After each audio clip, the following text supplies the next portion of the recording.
I just wanted to take a moment before we dive into our new series just to kind of reiterate something that James has said. Next weekend is Make a Difference Day. And I understand for so many of us, Saturdays are precious, precious time. You know, we work hard, we work all week, and it gets to Saturday, and it's a chance for us to relax a little bit, to rest, to get rejuvenated for the week ahead. Also, Saturdays, for those of us who have young kids, is sports or soccer going on. But let me just encourage you to be a part of Make a Difference Day. This is a really cool thing. It's something that happens nationally. It's not a faith-based movement, but when we show up as believers in Christ, we have an opportunity to make an impact into really through our lives, model who Jesus really is to our community. And so I know that I'm committed to be there, and I want us as a church to commit to finding some time next Saturday to make a difference in our community, in the community of Black Diamond, in the community of Maple Valley. And as James said, there's a free pancake breakfast. So that's a win. Like, come for free breakfast, stay for labor. It's going to be a lot of fun. So I would hope that I would encourage you to do that, and look forward to seeing you next weekend. We are starting a new series this weekend called Crazy Like Us, and I'm really, really excited for this series. But I have to tell you, as I was thinking through this series, and as I was planning my message for this weekend, I really began to wonder if this was going to be one of those John 6 kind of moments. And maybe you're thinking, well, I have no idea what John 6 is. John 6 is sort of the scene where Jesus has fed thousands of people. Jesus has come, there's a crowd of people, he feeds the people, and he basically satisfies their desire for food. He satisfies their thirst. And some time goes by, Jesus goes off by himself, and the crowd follows Jesus because they're thinking, we were with Jesus last time, the dude fed us, it was really good. Now we're hungry again. We're just going to go back to Jesus. And when we go back to Jesus, he'll feed us all over again. And so they keep coming to him like, hey, Jesus, keep us full. And it's in this moment that Jesus says, look, I am the bread of life. And that if you would come to me, that you would never thirst again. You would never hunger again. And the people are seemingly struggling with what Jesus is telling them. There's a disconnect between what he's saying and what they're hearing, and it goes back and forth, and ultimately it leads to the declaration where Jesus says, look, if you don't eat my flesh and drink my blood, you will not have life. To which people are like, I'm out. Like, that's literally crazy. Like, is Jesus inviting them to cannibalism? This was literally the response in John 6, verse 60. This is what they said. On hearing it, the people that were following Jesus, on hearing it, many of his disciples said, this is a hard teaching. Who can accept it? Like, who can possibly accept this teaching? It seems so far out there, so crazy, we can't follow along. Matter of fact, many of them chose to turn away. Now, for clarification, Jesus wasn't inviting them into cannibalism. He wasn't talking about eating his literal flesh and drinking his blood. He's signaling what is known as the new covenant. James just talked about it. It's what we celebrate in communion. It's a new way in which we engage in relationship with Jesus that is made possible by his death, burial, and resurrection. Again, they don't know this. They don't see it yet. And so many of them begin to question and to begin to pull away. And so as I was thinking through this series, I wondered if this is going to be a John 6 moment for us. Because we're going to talk about some hard things over the next couple weeks. We're going to talk about some things that, quite honestly, many of you feel like you already know. And if you don't know, if you're thinking, I don't know about what we're talking about, the reality is none of us in our culture really like to talk about this topic, which is precisely why we're going to do it. Just because something is hard doesn't mean we ignore it. If it's hard, we have to be willing to lean in. But here's the commitment I need from you. As we unpack this, I'm going to ask that you don't make this a John 6 moment for you. That you commit, before we even get into this, you commit and say, look, I'm going to be here for the next 3 weeks, and I'm going to be open to this conversation. And I'm going to be open to what God might need me to know and to understand when it comes to this topic. Over the next 3 weeks, this is what I'm going to do. I'm going to teach you how to be generous. Again, some of you think you already know how to be generous. Some of us, we don't know, and this scares us, but I'm going to teach all of us how to be generous. Now, before I get into this, I'm going to say this clearly so that everyone understands. I am not trying to get something from you, but I want something for you. Lake Sawyer, we're not going through this series. We're not trying to get something from you. We're trying to see something for you. We want to see what is possible, what can happen when we learn about a life of generosity. So the thing is, generosity is different than giving. I'm not going to teach you how to give because the truth is most of us know how to give. Giving is something that you do. It's something you do, but generous is something that you are. And there's a difference. We're not going to talk about the external action. We're going to talk about the heart. We're going to talk about what drives generosity. See, the truth is most of us, we give. We give something, we give somewhere. We are entering in the holiday season, and it is a time of giving. You know, just a few short months, it'll be Christmas time, and when it's Christmas time, we'll come out of Safeway or we'll come out of Fred Meyer, and there'll be the Salvation Army or the Red Cross, and they'll be there with their buckets, and we'll drop change in as we leave. If it's not at the grocery store, we might be, giving to our kids' sports teams or their theater troupe, or many of us, we support causes like refugee relief, or we support our veterans, or we support our police force. We know how to give. It's a part of our lives, but the truth is, giving is something you do. Generous is something you are. We're going to look past that to the heart of the issue, because generosity is more than random acts of giving. Many of these causes, they're just random giving. They're not bad. Please hear me. They are not bad. They're great, but they're not inherently generosity. And here's what all of us do. We look at these gifts that we give. We look at these individual gifts that we make, and we add them up. And if those gifts add up to more than whoever we compare ourselves to, and we all have someone we compare ourselves to. So whoever that is, if our gift giving adds up to a greater number than who it is we compare ourselves, we conclude this, that we are generous people. But generosity is more than random acts of giving. Now, maybe you're thinking, so what? Maybe you're thinking, it's not important for me to actually be generous. Truth is, for a lot of us, we're thinking, as long as I'm perceived to be generous, as long as I'm more generous than the next person, then I'm okay with that. But what I want you to understand is, I'm not okay with that. Because there's so much more that is possible in your life if you would become a generous person. And so this is literally the promise of generosity. The promise of generosity is this. When you become generous, you will give more, you will save more, and you will consume less. Let's just talk about this for a second.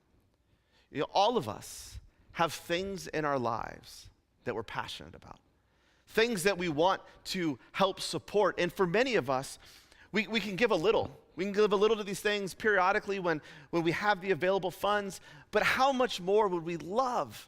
Would we love just to bless these organizations, to bless these people, to make a difference with our resources? We would all like the capacity to give more. The second promise of generosity is it will enable us to save more. And it is staggering the number of Americans that truly live paycheck to paycheck. And inevitably in life, something happens. Something always happens. The car breaks down. The water heater breaks. Kids need a new backpack. And we find ourselves scrambling to help meet these needs because we don't have enough money in the bank account to pay it, so we have to buy it and worry about how we're going to pay it later. But if we understood generosity, not only could we give more, but we could save more as well. And the truth is, through all of that, we would start to consume less. It is crazy how much we consume in our world today. And if we're going to realize this promise in our lives, we have to spend some time talking and teaching generosity. Because the truth is, generosity doesn't come naturally. It doesn't. It's not this part that is like inherent in all of us. It's not like this, we just understand it. We have to be taught it. Generosity is kind of rooted, at least in part, in the principles of sharing. And if you have young kids at home, you know how much work it is to help teach them the value of sharing. It's like, it's not just a one-time thing, right? It's like a continual thing. It's like, share with your sister, share with your brother, share with your friends. It's an ongoing process. In our house, we kind of came up with a strategy to help with sharing. We told our kids, look, when you get a new toy, when something comes to you for the first time, for the first 24 hours, it's off limits. You don't have to share it with anybody. You just enjoy that toy, enjoy whatever that is, but at the end of 24 hours, it's kind of fair game. Not that it's not yours anymore, but you have to be willing to share it, and it's a struggle. We're constantly encouraging the kids. Share with your sister. Share with your friends. Now here's the thing, as my kids get older, their toys get a lot cooler. I mean, like, it's not like Barbies anymore. It's like really cool things, and so now Dad totally uses it for his benefit. I'm like, hey, it's been 24 hours. It's time to share with Dad. I really want to take that scooter out, or I want to do, it's like, it works. I'm telling you, teach your kids now and it'll benefit you later. And the thing is, so we get older, and of course we understand how to share as a kid, and then we get older, and we go into the world and we're just great at sharing, right? No.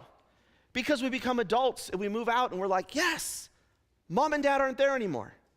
And I don't have siblings to share with. So now this is all mine.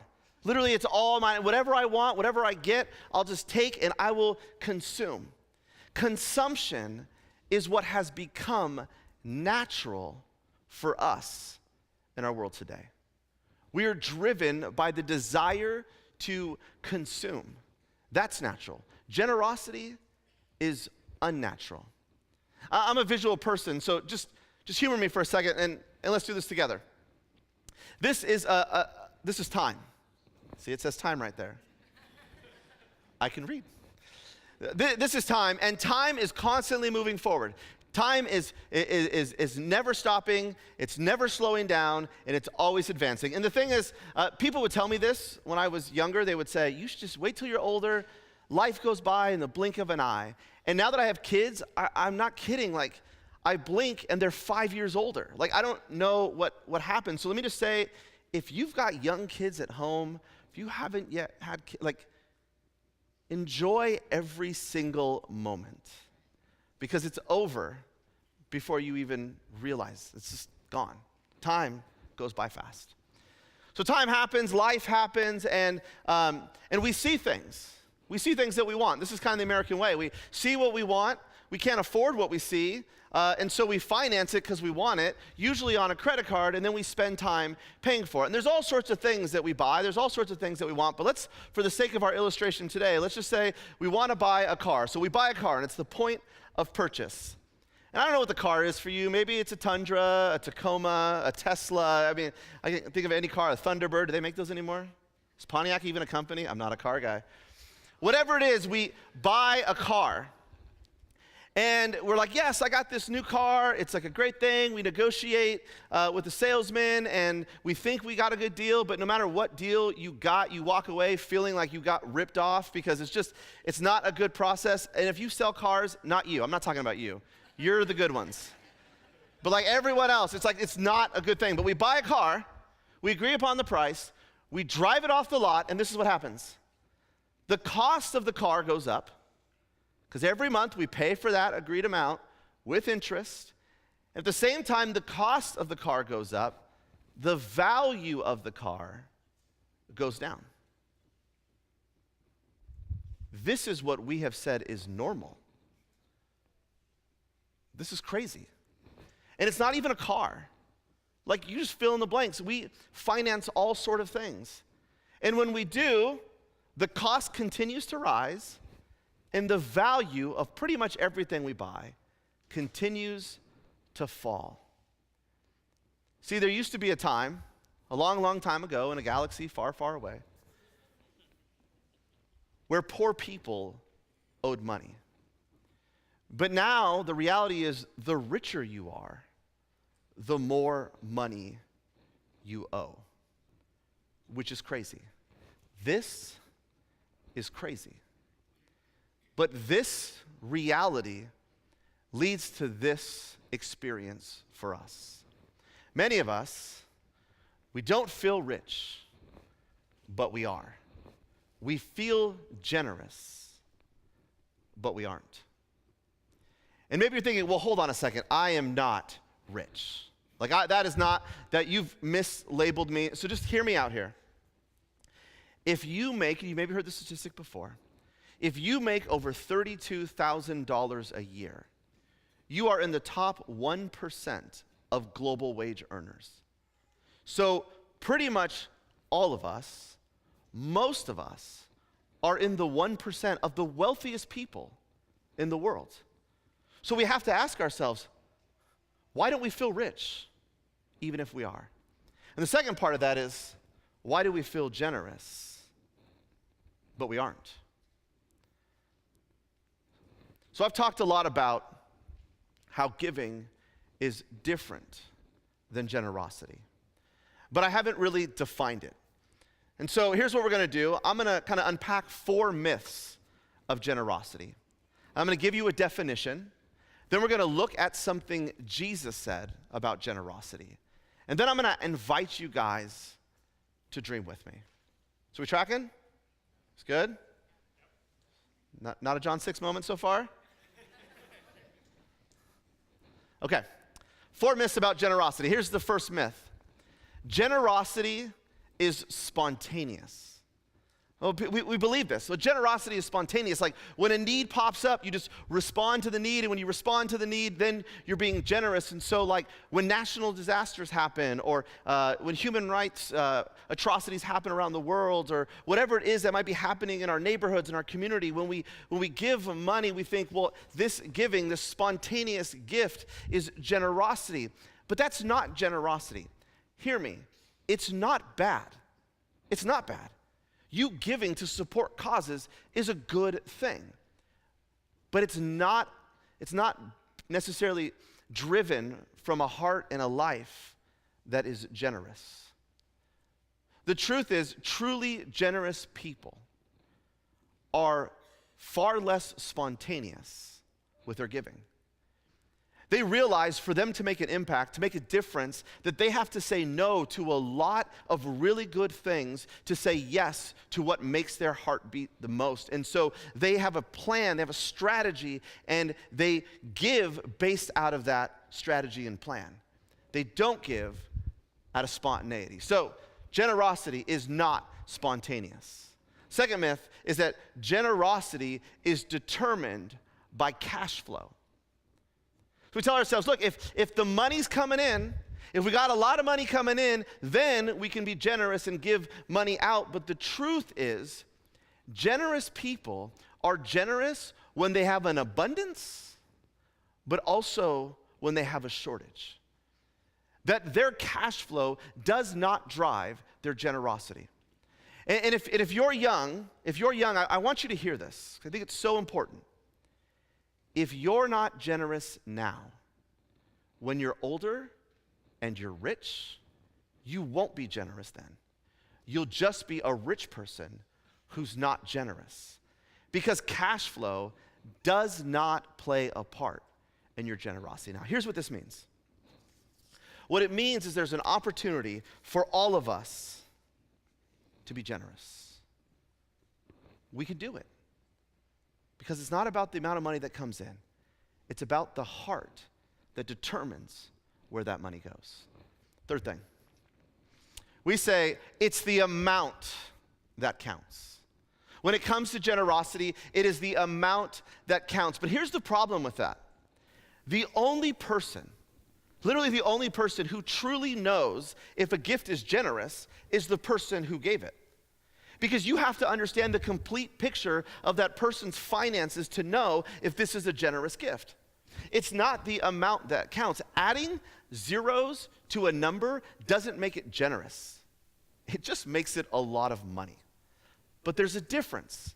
There's a difference between the two. And we have to understand this, because if we get locked into this belief that the amount counts, then we tell ourselves, look, unless there's a lot of money, we can't be generous. But the truth is, if we break ourselves from this myth, we understand that any sacrifice is a sacrifice of generosity.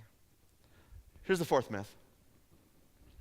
Rich people are generous. Let me say that. Well, rich people, they're generous people. Rich people are rich. Generous people are generous. I'm going to say that again. Rich people are rich. Generous people are generous. I'm going to ask you to say this with me because I need you to understand this. Ready? Here we go. Rich people are rich. Generous people are generous. That there is no correlation. That you don't have to be rich to be generous. You don't have to have an abundance of wealth. You don't have to have a 401k that is just overflowing. You don't have to have a bank account that just has just disposable income anywhere. That's not what drives generosity. Again, generosity is driven from the heart. But for us to overcome these myths, for us to overcome what is natural, again, consumption, we have to be taught what generosity is. And so, before we get into that, in the next couple of weeks, we're going to kind of unpack what generosity looks like. Here's the definition we're going to work with. And this definition you're not going to find in like the dictionary. It's not the actual definition, but it's a definition that we're going to use as we unpack this together, because it helps identify some of the principles that drive generosity. Here's the definition. Generosity is the premeditated, calculated, designated liberation of personal financial assets. How about that? That's a pretty good definition. It's the premeditated, calculated, designated liberation of personal financial assets. Now, this is what this means. It's predetermined. That if you're going to be generous, that you have to have a plan. You have to think ahead. Like, what is it that I want to be generous with? What does I want to be generous to? How is this going to be a part of our life and our family or our individual financial realities? What is the plan? If you don't have a plan, you will not be generous. The second piece of that is it's calculated. That not only do you have a plan, but you're saying, okay, well, what is the amount? Okay, it's not the amount that counts, but what is the amount that I can give? What is the amount that I can be generous with? And figure that out ahead of time. Again, it's a part of the plan. The third piece of that is it's designated. You're saying, okay, now that I know I want to be a generous person, now that I've figured out how much I'm going to give, what is the cause that I'm going to give it to? What is the organization? What is the charity that really stirs my heart, that I'm passionate about, that I believe is making a difference in people's lives? Now, hear this. I'm not telling you that this money has to come to Lake Sawyer. It's not what the series is about. The series isn't to encourage you or even to kind of coerce you into giving money to Lake Sawyer. I don't want something from you. I want something for you. And so whatever it is, whatever makes your heart tick, whatever you see making a difference in people's lives, designate that money that you have set aside, that amount that you've calculated, and give it to that charity. Now let me just tell you, for my wife and I, we give the greatest portion of our generosity to Lake Sawyer. Because we believe in the ministry. We believe in the mission. We believe in the difference it's making in people's lives. But here's the thing, if that's not you, give it somewhere else. Just give it away. Because that's what generosity is. Designate it, figure out what it is, and then liberate it. Literally, if you're unwilling to let go of your money will control you. You will be a slave to your money. And so this whole idea of liberation is truly just setting it free and seeing the difference and the impact your generosity can make. This is what generosity is. It's the premeditated, calculated, designated liberation of personal financial assets. Take a picture of this, write it down, watch back this week so you can get it, because we're going to unpack this through the totality of this series. Which leads us to what Jesus said. Jesus, in the most popular passage about generosity in Scripture, would say this. He would say that it's more blessed to give than it is to receive. The truth is, you've probably heard that term. People talk about, hey, it's more, it's much more of a blessing to give than it is to receive. Some people didn't even realize it came from the Bible. Some people didn't realize it was Jesus that said it. But this is what Jesus says. It's more blessed to give than it is to receive. And the thing is, a lot of us are like, actually, it's kind of really good to receive too.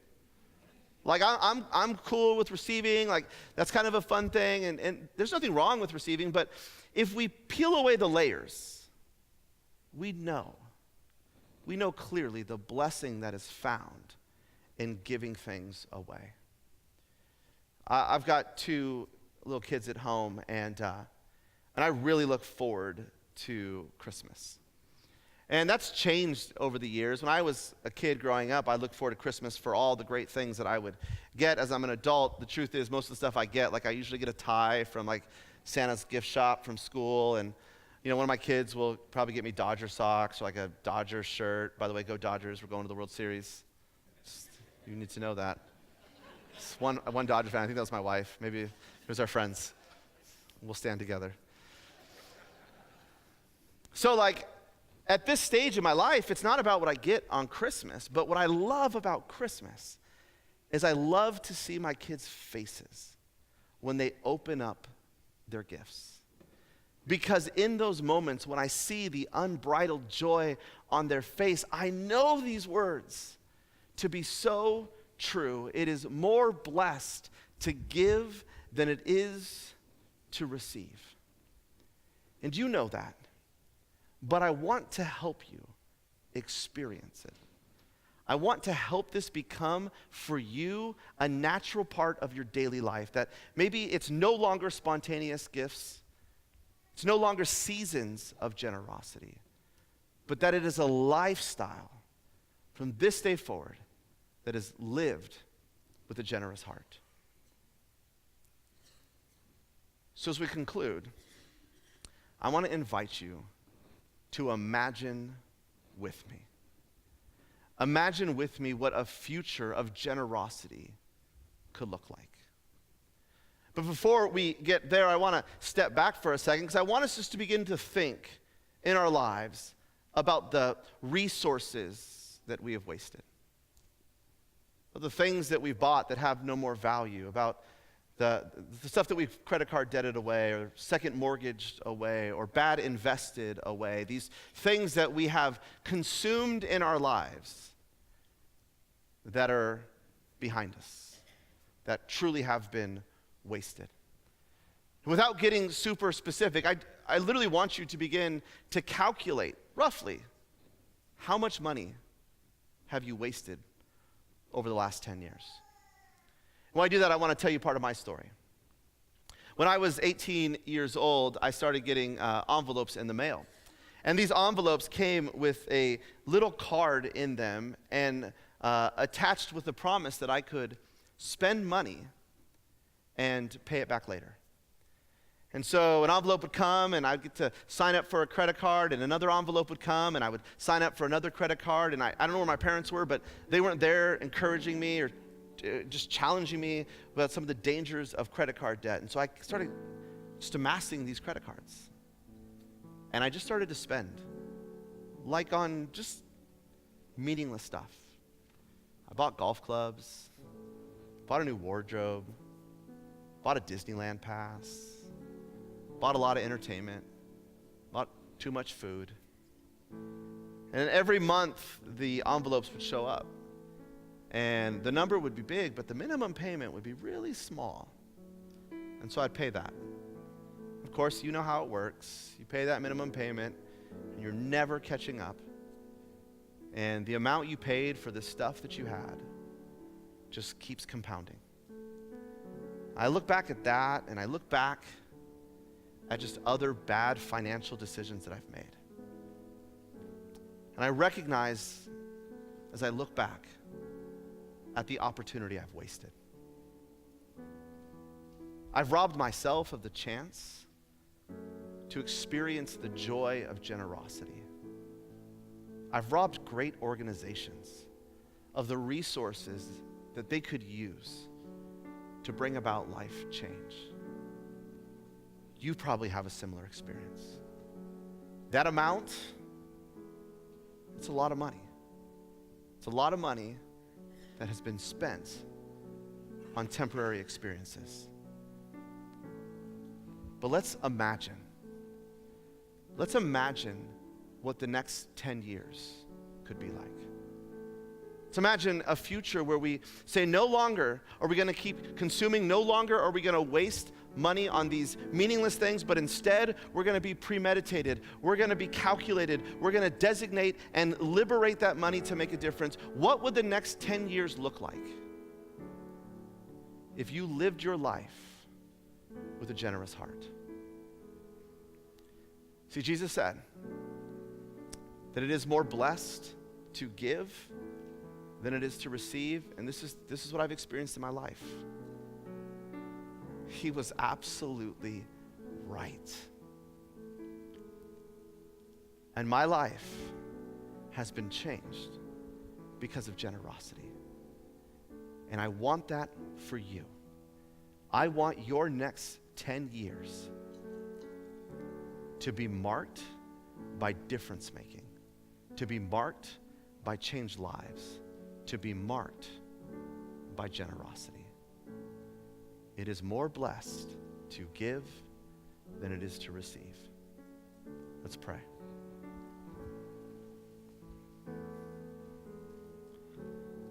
God, I thank you. I thank you for the model that your son Jesus set. I thank you for the call that he puts on us to be people who are generous. God, I pray as we process, as we think through all of this, that we would allow you to continue to work in us. And maybe even as we leave here, God, and there's the temptation to lean away, we say no. This will not be a John 6 moment, but that I will continue to lean in because I trust what you have in store for me is better than what I'm experiencing now. So God, we submit our lives to you. We submit our finances to you. And we ask that you sow in us a generous heart. It's in your son's name we pray. Amen. I want to thank you guys for being here with us this weekend. And if you are newer here to Lake Sawyer, I want to invite you to head over to the Connection Zone. As soon as our service is over, we have a team of people who'd love just to meet you, answer any questions that you might have. I'm going to head over there this week, so maybe that's a draw, maybe it's a deterrent. We'll figure it out. But guys, thank you so much for being here. Have a blessed week, and we'll see you next week.